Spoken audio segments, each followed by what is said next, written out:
Hello everyone, welcome to the Melting Pot podcast. I'm your host, Dominic Monkhouse. The Melting Pot is as a result of my hunger for optimizing business performance, scaling up organizations, corporate culture, customer addiction, building high-performing teams, along with a few other obsessions along the way.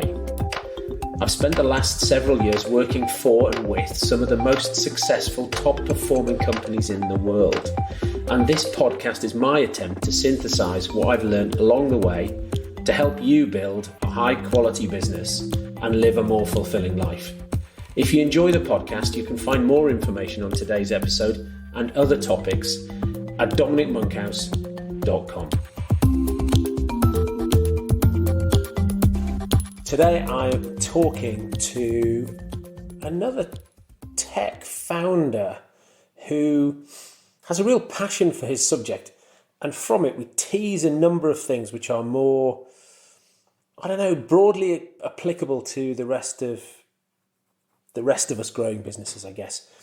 Matt Johnson is the CEO at Bare Conductivity, and he did an undergraduate degree in economics, and then he did industrial design at Imperial College, and also did a master's at the Royal College of Art.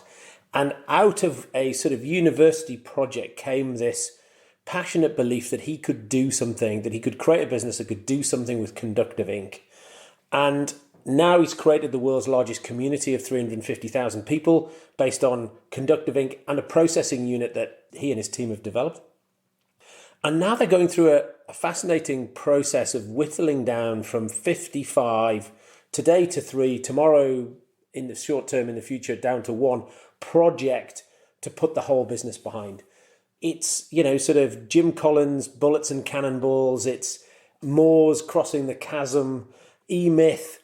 All of these things have come together in Matt's business, which he talks very cogently about. A great, enthusiastic interviewee.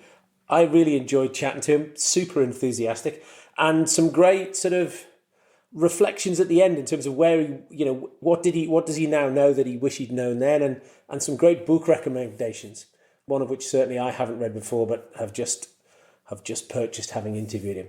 So I really enjoyed chatting to Matt. I hope you enjoyed listening. Enjoy. So I'm Matt. I'm CEO and co-founder of Bare Conductive. Bare Conductive is a printed electronics company. We sell development kits directly to a community, and we license the technology to big customers like Ikea and Dupont. And I'm happy to geek out at any level with you today. Thank you for having me. Thank you for coming on. What do people like Ikea and Dupont do with your ink? First, I will say that we're about more than just ink. Okay. And I can explain that in a moment. But really, IKEA and DuPont, like a lot of big companies, are desperate to figure out how to translate traditional physical products like chairs and tables into products that have some sort of digital life. So for IKEA, it's about building controls for smart lighting products. Uh-huh.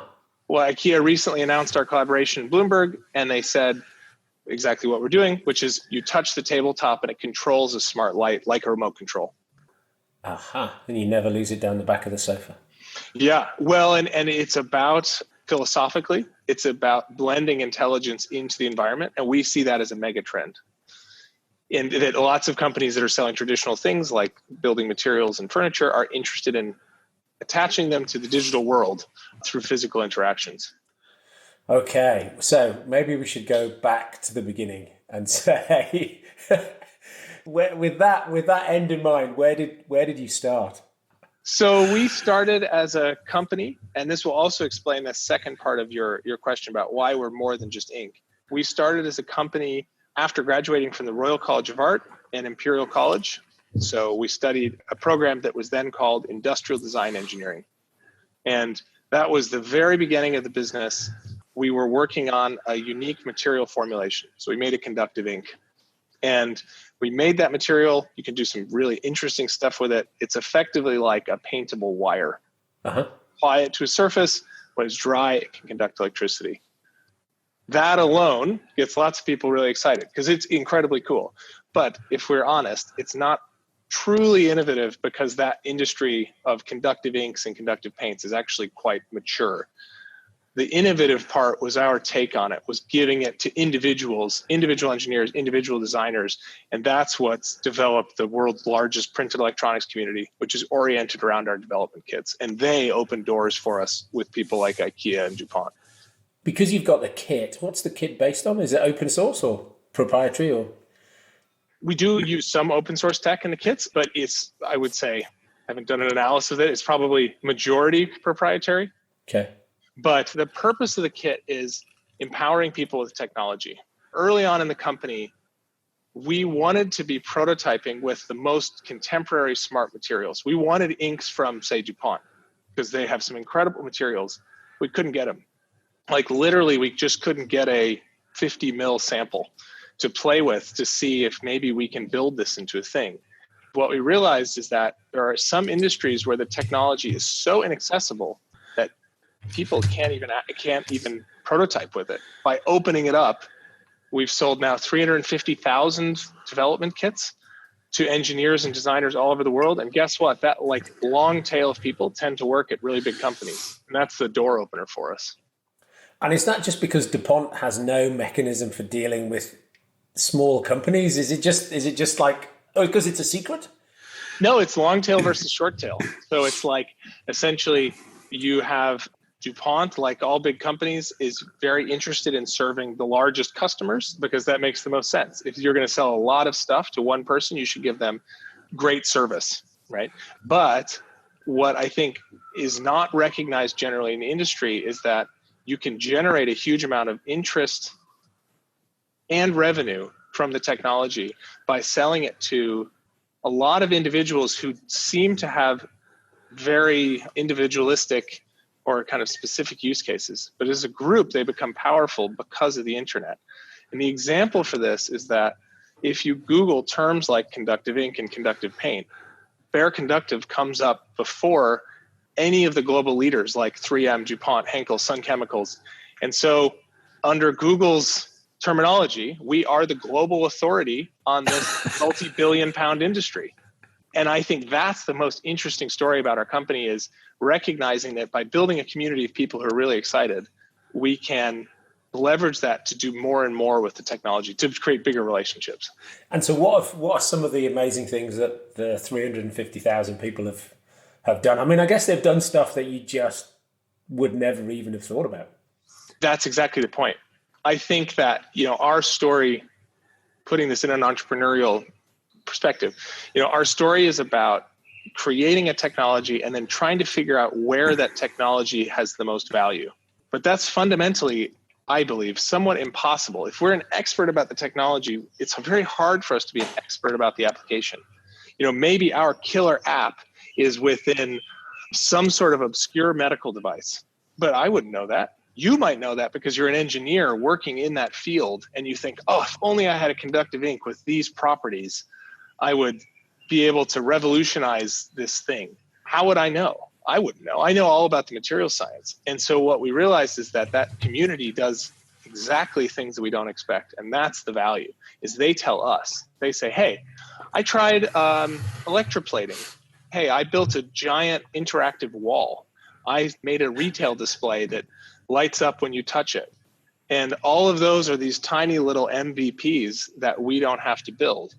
And it's not purely transactional. It's also really exciting for us, right? It's great fun and it's very satisfying. But in terms of the craziest stuff that people have done, we've had super high-tech things where people have used our materials for shielding for radiation experiments, the National Physics Lab, which is amazing to know that somebody with that level of sophistication is evaluating our materials. We've had really ambitious large-scale installations where there are murals where you touch the material and it plays sounds or controls lights. And then we've just had lots of people who do really deeply personal projects that are super satisfying for them, like frankly making light up clothes for their pets. And I think the thing that big companies don't get is that if you want the sophisticated person for the National Physics Lab using the materials, you also have to be excited about selling it to the person who's going to make a light up hat for their dog. Yeah, because otherwise you don't have the community. Yep. It's the breadth that gives it the value. And you have to have the customer service and attitude to go, of course, Dominic, I'll help you with this project for your pet iguana. But then what I often find is like, oh, Dominic's an engineer at a major aerospace manufacturer. Okay, interesting. Well, you know what? As you were talking about it, back in the day when I was at Rackspace and we were changing the way people were hosting websites online, we had exactly that. Somebody was taking something from us and they're spending a couple of $100s a month, and yet they were the sysadmin inside a massive company, which is how we ended up inside that company. And then, that's how AWS grew. They said, look, our community is the developers. It's not the IT guy. We're going to bypass the IT guy. And so, they, in the end, disenfranchised Rackspace and competitors. It's just fascinating, isn't it? But I think that there's a really practical side to it, which is that, so we have a great collaboration with Ikea and really enjoy working with our colleagues there. And it wasn't until maybe 3 or 4 meetings in that we found out that one of the engineers we worked closely with had already bought our products before I had even pitched Ikea. And so he had our products sitting in his workshop at home, and he thought they were really cool. And he thought we were a nice company. We had responded to his emails. The products technically worked really well. And what it meant was that then effectively his boss can look at him and go, well, if my engineer, who I respect, thinks these guys are legit, yeah, that's a good sign. Yeah. So it's about developing advocacy. And from a business perspective, we're selling these development kits. So it's also great cash flow for us. And so where has not worked? Where have you ended up? Where have you gone? Where have you gone and come back from? Where do you think it's going now? So I think the challenge with this is that though I'm saying it's great that the community has such breadth, as you put it, it can also be hard to understand as a contiguous whole because it's not a contiguous whole. And so we have built kits that focus and built marketing that focuses on subsections of the market that have run dry really quickly, or we've realized have taken us in areas that we didn't want to go in. So a great example of that is education. We get so many teachers who email us and say, this is a great way to teach about electronics or teach electronics because it's so visceral. It's a paint. You can paint it, you can print it. It's so interactive and it engages a huge variety of students. But what we recognized was to serve the education market, you have to be totally focused on it because of the kind of requirement to make products that have curriculum around them and are really age focused and appropriate, but also the procurement process in education means that your whole supply chain has to be focused on that. And we kind of had one foot in the professional engineer dev kit and one foot in the education market for far too long. And it was only when we took ourselves out of education that we really started to accelerate. And that was the learning that, though we're not 100% sure who the final customer is, we realize there's 2 groups and we have to pick one at this point. You have to focus. Yeah. Why not education? Does it come down to personal excitement? Yeah, I think there's some aspect of what do you want to do every day. I was a kindergarten teacher. It's just as satisfying to screw around, with the technology alongside a kid as it is to screw around with technology alongside an engineer, a professional adult engineer. It's the same feeling. But I think what we recognized was really simple, actually, that within ed tech, so education tech, there are tons of competing products and there's a thriving market there, which is good, which means there must be something there that we could grab. But strategically, if our proposition was we're only going to sell things that are based around this single material technology, we risk running out of ideas pretty quick. So here's a conductive paint project to do this type of learning or this type. But when we looked at other markets, we realized if we can increase the ability of the technology to work in automotive, smart buildings, healthcare, wearables, there's this huge breadth of technical applications that we could find and lots of ways of accessing the market. And so it just seemed like there was way more opportunity in that space. Yeah. And in fact, problems that you don't even know you haven't not solved yet. Yeah. Exactly. And I think, but so getting all the way back to the beginning of our conversation, we started with the ink, but the ink itself is just an enabling material. Right now, our real value is the fact that we know how to print that material and connect it with a circuit board, so a piece of electronic hardware which runs our firmware, and turn that printed pad into a very high resolution sensor. And there are only a limited number of technical things you can do with conductive inks, and printed sensors is one of the big buckets. And we've really focused on that, and essentially it then gives us the ability to serve a couple of different really specific applications in maybe 3 markets. And so we're kind of chunking it down into smaller and smaller pieces while developing the focus that allows us to get more value out of those relationships. Is there something at the minute where you're at the beginning of a journey and you don't know how you're going to get there, and so what's one of those applications? We have 3 applications that we're looking at that our ink printed as a sensor works great for. We have a water leak application. So we're great at detecting small amounts of water. So you can print our ink as a piece of paper, and you can then apply that to a huge area. That can be the form of like a tape. It can be the form of a big printed pad, and it can detect an extremely small amount of water. The advantage is we can do this at really low cost, cover a big area. Mm-hmm. The other application set that we have, which is interesting, is occupancy sensing. So we're good at detecting people. We can detect through other materials. So we've been experimenting with customers with placing these printed pads underneath the carpet, underneath flooring materials, and detecting where someone moves in a space. And then the last is what we're doing with Ikea, which is interfaces. So that's actually creating effectively a printed button that can go in lots of different circumstances. And we will not build a great company by doing all 3 of those. And we know that.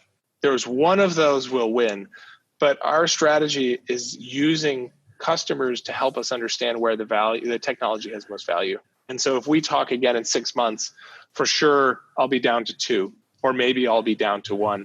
We have this advantage that we have enough inbounds because of the community that we're able to say to customers, you should pay us to run a large-scale test, and let's really evaluate this. Yeah. Has it got legs? Yeah. What will people really pay for it? Does it really work? In the end, developing technology into new applications often falls because of the smallest details. The person who's installing this would never carry the tools required to install it. Or you're trying to take advantage of, simple things like that, right? You're trying to take advantage of a piece of infrastructure, but legally you don't have access to something about that infrastructure, so you can't do that. Of these 3 things, they all come from the community? Yeah. So one of the big things that we did in the last maybe year was made a very complete list of every application that had come from the community and that we had thought of. Obviously, we have plenty of ideas ourselves. And essentially that list is, what are the best applications for a large-scale printed sensor, and how can we value them? And so we've built a model that says occupancy sensing. What else exists in the market? What's the size of that market? What do the competitors look like? What kind of margins are they getting? What business models are they using? And out of that, we try to, as objectively as possible, analyze which one of those applications is the most compelling. And so what's interesting is out of 54, I think, something like that, we come down to 3 pretty quickly. It's easy to cross off about 30. We have some specific healthcare applications which are instinctually compelling, but when you actually investigate who would pay for it, it's not immediately clear. And so then you realize we could solve the problem, but there might not be a customer. So you cross those out. And then there's others which, a bit like the water leaks, are not the most viscerally exciting. But when you look at it, water leaks are 40% of insurance claims in the US, home insurance claims in the US. So it's a huge, huge problem. And for a lot of technical reasons, there are a lack of solutions. Who would your customer be there? Is that not another one where you go, who's the customer? The insurance company's going to save money, but... Well, so our approach is using channel partners to get to the end customer, right? So we're not making a smart table for you. We're working with Ikea to make a smart table, and then hopefully you'll go to Ikea and go, hey, this is a great table. I need this. The same would be true for water leak sensors. And right now, the biggest interest we get is from insurance companies. Okay. There's 2 reasons for that. Insurance companies are either insuring large public or semi-public private spaces, and they want to mitigate their risk by installing sensors which can essentially warn them, hey, there's a leak, there's a flood, we got to fix this right away. That helps them avoid paying out when they don't have to. And then the other set of customers underneath that is homeowners. So we see that insurance companies, and especially in the US, are offering smart devices as part of like an insurance rebate program to essentially lower the risk. We're going to give you a device, you install it, we'll give you a certain discount on your insurance, but you've, by installing that device, have dramatically lowered your risk. Yeah, because you want to know that it's not that there's a leak, it's that it's a long-term sort of insidious, and at the very least, people with second homes who aren't there to see or feel or smell it. Yeah, I mean, that's a really interesting space, because the second homes thing, especially if in a place which experiences freeze-thaw cycles, second homes are notorious for having a terrible leak because no one's there for 2 or 3 weeks and the whole thing floods, right? Yeah. But the rise of companies like Airbnb means that insurance companies are also having to really change the way that they insure properties, because the kind of unknown quantity of occupants and the unknown nature of occupants means that insurance companies don't know how to profile your risk if that second home is also an Airbnb rental. Yeah, we think there's a lot to be done with insurance companies. It's so interesting because I often work with clients who have got a business and they're trying to grow faster. And the problem that they've got is I go in and I say, who's your core customer? And they go, wow, and they're not really sure. And then I say, what is their need? And they go, well, we're not really sure. They've just organically got to where they want to get to. And now they're trying to focus in. And you're completely different. You've got nothing and you're going on a blank sheet of paper. Who is our core customer? What's the market? Having to be very, very analytical because almost easier because you don't already have a competing revenue stream to pull you off track. Yes, I certainly think that's true. I think that our big challenge is being rigorous about continuing our plan that we began with that big application model. So we said, let's build this model of all these applications. Okay, 54. We can't do 54 things, obviously. So how do we start cutting these out? Okay, we cut them out. We got down, I forget how many stages, but now we're down to 3. And I have a good guess about the next one that's going to fall off. And so we have to have the rigor to keep pushing through that. And the challenge becomes if I think that application A is probably not the best idea, but somebody comes along and says, hey, we'd love to give you a bunch of money to run a trial. We have to have the rigor to say, you know what, we actually don't think that's a winner for us. That money in the next 6 months isn't going to compensate us for the opportunity cost of focusing on the better thing. That's really hard, especially with limited external funding. It's very, we believe in running a really lean business that we control. It's very challenging to do that. When did you start?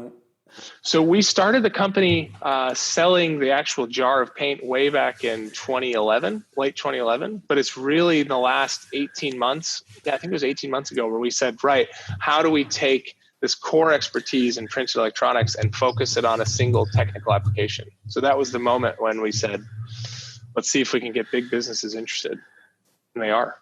And is that, how much of serendipity, focus, are you where you thought you were going to be when you started? Or is the business like totally different? I think we probably are in a space that we thought we would be in, but I think that I couldn't have predicted the route by which we got here. I think the beginning of the business was extremely organic, probably in a way that you were just describing about other businesses that you work with, which is it's extraordinarily reactive to the market. And so we were selling this smart material and people were saying, hey, we should take this into the classroom. And we said, okay, sure, let's see what happens. And that was really fun. And the growth that we saw there was extreme because it was going into all these different places because we were growing a number of markets at the same time. But then we hit a kind of middle period where without delivering value to any one of those, or without investing the effort to deliver value, they kind of just stop growing, right? Yeah. Because the teachers say, hey, we need lots of curriculum. And the professional engineers say, hey, we need lots of technical data sheets and really complicated tutorials. And we're going, oh, which one of these things do we do? And so I think then we went into kind of a middle period of the business, a second stage, which was experimenting whether we could do all of these things at once, and then recognizing, no, we can't. And then having a kind of crisis of how do we pick? Well, what you were describing there, I think, is what Geoffrey Moore calls crossing the chasm. You've got those early adopters who'll take it and run with it, and then you just hit against the people who go, unless you give me the next thing. And then when you were talking about education not being a big enough revenue opportunity, it's like, oh, actually now we can see the peak here, and it's not exciting enough. It's not. Our ambition is bigger than this. Yeah. Exactly. I think, you know what, it's funny. I hadn't thought about it as crossing the chasm, but I realized in a TED talk that I gave, or TEDx talk that I gave in like 2014, maybe, I talked about the fact that we might be soon crossing the chasm. I'm now going to go and re-listen to it because I really agreed with that sentiment, that, yeah, it's actually pretty easy at the very beginning because everyone's just excited and there's very few critics. Yeah. It's like, yeah, cool. That sounds great. But, when you start benchmarking against competitors, which is definitely the space that we're in now, it's much harder. But on the other side, the value is also better defined.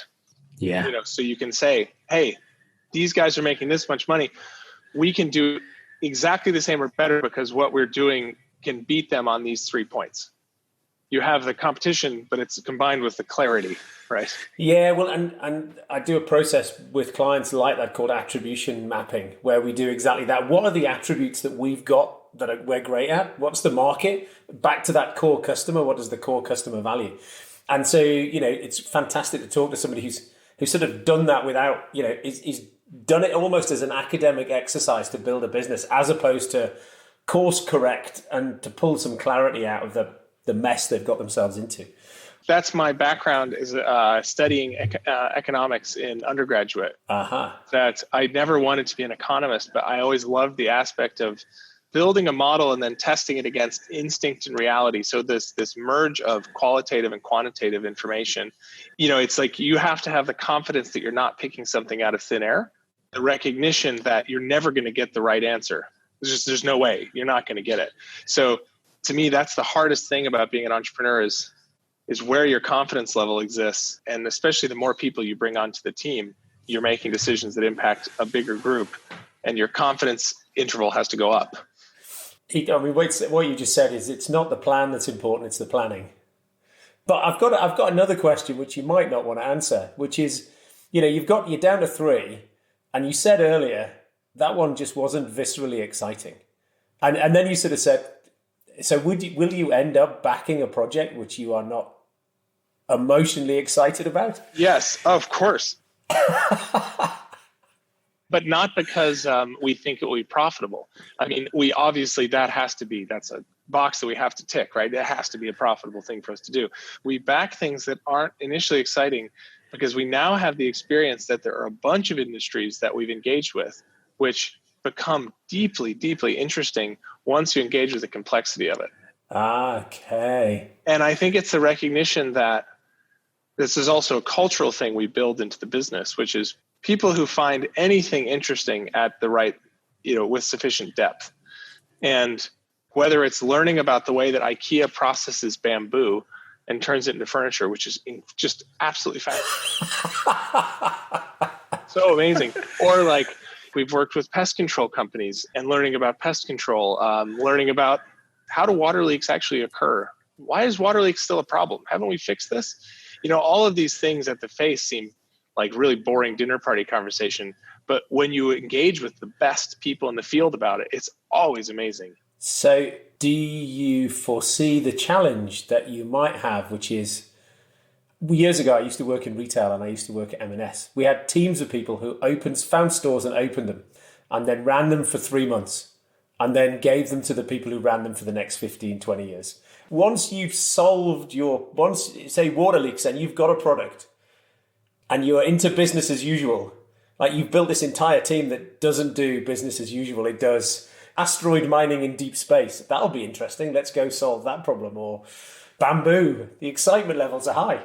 Are we going to get distracted or not commit to the kind of long middle of running a business? Is it just going to be boring as shit and you'll want to go solve another problem? But I would say that's why we have this channel partner strategy. What IKEA does is incredibly interesting, but I would not I would never, ever claim that we would be any better at actually making all these tables. Okay. So that you fix the difficult problem for them. They go out and do the distribution and the volume. That makes you money. And then they're also excited about then solving the next problem and the next problem, and you're just iterating with them. Okay. Very much have this attitude of the easiest person to sell to is somebody you've already sold to. And we don't take a cynical view on that. It's that we build a great relationship. We have a couple dozen amazing relationships with big companies, and we invest heavily in those, and they deliver by wanting to do more and more with us. And because of that, they take care of the volume side. So the model that we pursue with them is a licensing model. So they pay us for typically a trial, a proof of concept, a pilot, whatever the verbiage is around that, to confirm that there is something interesting to be done. And then we typically then build a prototype and then license the tech or enter a supply relationship with them. And they will always take the majority of profit from that, because they're the ones who are doing all that tough work to run the store for the next 15 years. Yeah. But their customer benefits from whatever we've added into it. Okay. Is there anywhere you haven't been able to make the technology work that's a disappointment?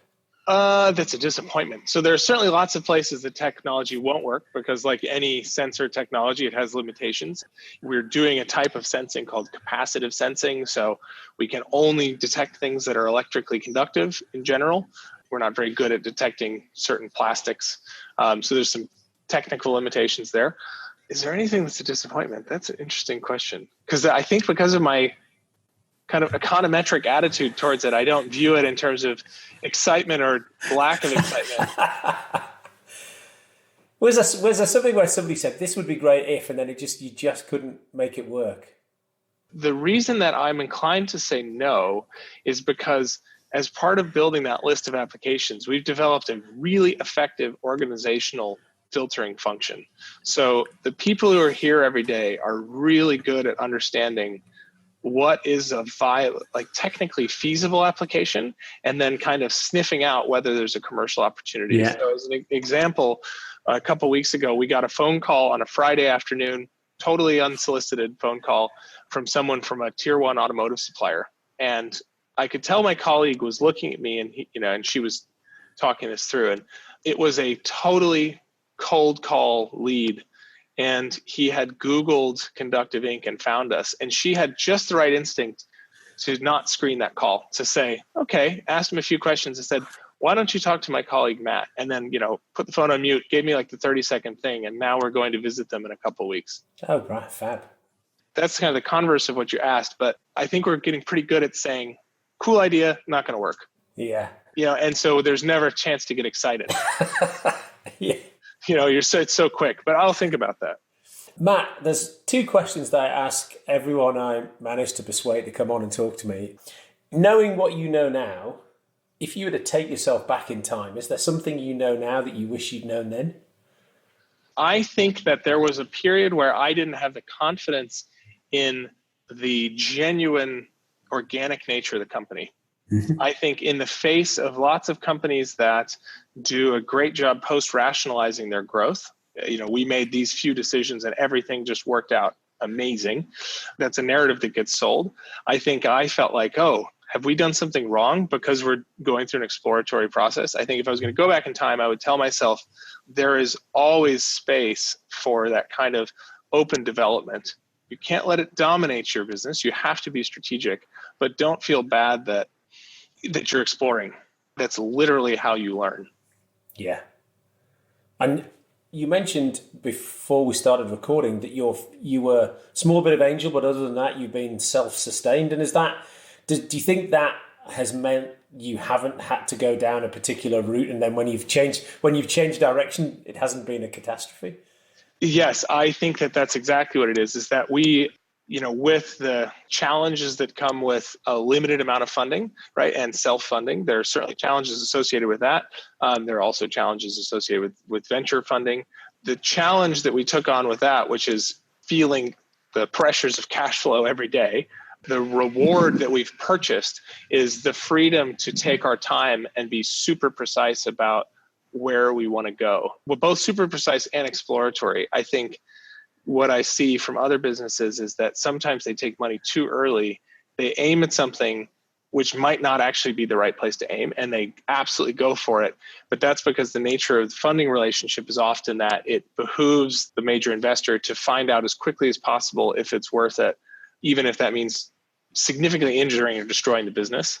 We like the idea that we've taken a lot of shots and we've taken a lot of time to aim and kind of walk forward and think we're in a really good area, at which point then institutional funding is really valuable, because as soon as you know where you're going, as soon as you created that essentially profit machine, that's a great thing. Boom. The other question I ask is if there are any books that you have read that have made a difference to you that you think others could get value from. So, okay, there's two books, and the first is one. Okay, actually, I'll do the second one first, and then I'll tell you about my favorite, probably my favorite book, which I often abuse people with at dinner parties. You absolutely have to read this book. It's the best thing ever. The first book that I would really suggest is The E-Myth, and the author is Michael Gerber, Gerber. So it is, sorry, Michael, it's very cheesy. I don't know Michael Gerber, but it is very, very cheesy. But the thing that I love about The E-Myth is that it makes sense in terms of a narrative of how small businesses sometimes fall into a trap. So you get people who, I think he talks about the creator and the manager. I forget what the archetypes are, but he basically says, look, if you're running a bakery and you love making cakes, don't go and hire other bakers, hire somebody to run the bakery, and you should bake the cakes. And, we've all read it as a business, or at least we try to get people to engage with it, to say, honestly, where do you see yourself fitting? It's okay. Not everyone needs to aspire to something huge. Like, you should aspire to what you like. And so that's a great book. The other one is Skunk Works. So this is my super favorite book. Skunk Works by Ben Rich and Leo Janos. Skunk Works is the story of the Lockheed Martin Skunk Works program, which developed a number of stealth aircraft, but probably most famously the Stealth Fighter, which is a very triangular looking aircraft that was, I think, first publicly seen in the late 80s. But essentially the reason it's so inspirational is there were, I think, 30 people who took some academic papers, turned them into aircraft that were able to defeat radar and produce incredibly successful technology with, at least in aviation terms, very little funding and very little external structure.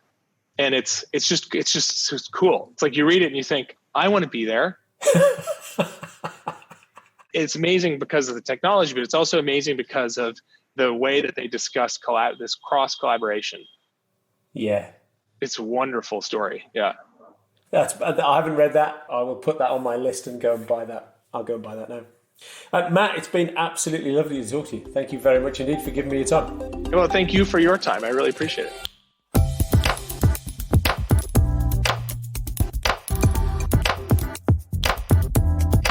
All this information and more can be found at dominicmonkhouse.com/podcast. There you'll find show notes, additional reading and links related to this episode. You can also find my blog and the past editions of the Melting Pot newsletter.